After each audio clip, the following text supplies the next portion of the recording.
Welcome to the Windows and Computer channel, and this is part 2 of what is Linux.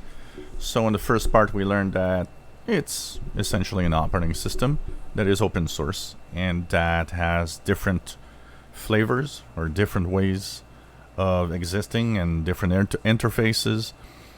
So really a lot of different looks and different styles out there. Now, is Linux good for you? And what makes you think maybe moving to Linux could be interesting or not? First of all, if you are a consumer of software that runs in Windows, one of the things that will decide if you are capable of running or going to a Linux operating system is the software you use. The more you need software that runs on Windows, the less you'll be able to use Linux as a operating system. Like on Mac, even though it's better today than it was in the past, there's still tons and tons of software that are Windows only and do not exist on other operating systems.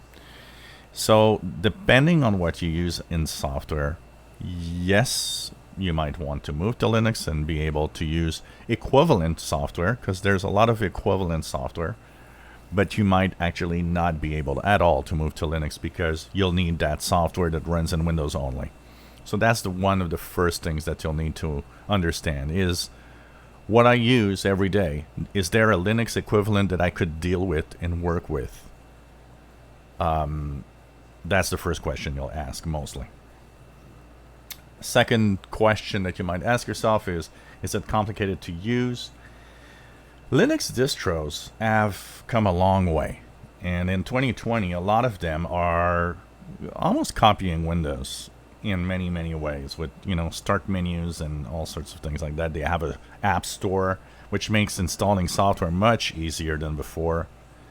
So I would say that if you are somebody that can easily go through Windows and doesn't have too much problem going into the settings, and of course, if you know how to reinstall Windows, you probably are capable of running Linux and understanding how it actually works from most distros. Most of them, this is a Linux Mint look. You could see here there's a menu on the bottom left that looks like a start menu, like Windows, and so on. So, today's distros are meant and built around interfaces that are as simple and sometimes resemble strangely other operating systems. Here, for example, you can have even a Mac OS X look-alike if you want. So that means they not just look alike, but most of the menus and the things they'll do are very similar. Yet there's big differences also in Linux distros. What's cool about Linux distros is that you can try them most of the time without having to install anything or change anything to your computer. Linux distros come in, if you have a DVD drive, you can download an image of most Linux distros free, burn it on a DVD and boot from the DVD, and you will be actually running Linux in what we call a live disk or a live session. It's running Linux without having to install it. It actually works fine, and also will give you an idea if Linux is for you or not. You can also install Linux on a USB thumb drive and boot from there.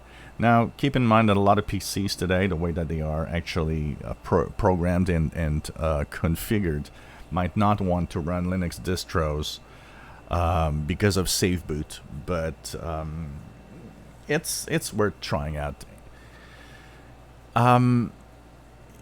If you can run a live CD or DVD of Linux, you'll have an idea of what it looks like. But like I said, it's very different and it's not for everybody, but they are much simpler to use today, and for some people it might actually be an alternative that is good. And in the next video, I'm actually going to tell you where Linux could be a very interesting alternative for you.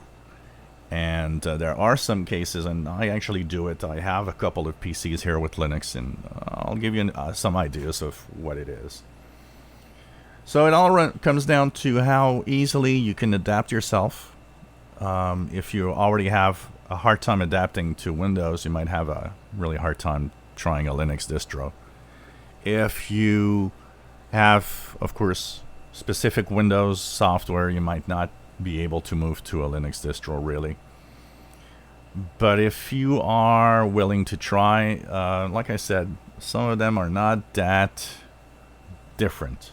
But remember, you cannot run your favorite Windows apps or games in Linux.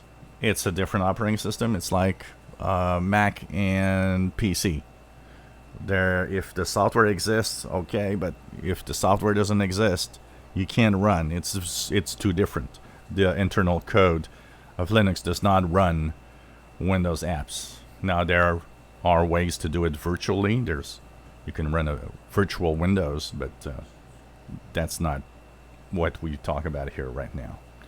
If you enjoy my videos, please subscribe, give us a thumbs up. Thank you for watching.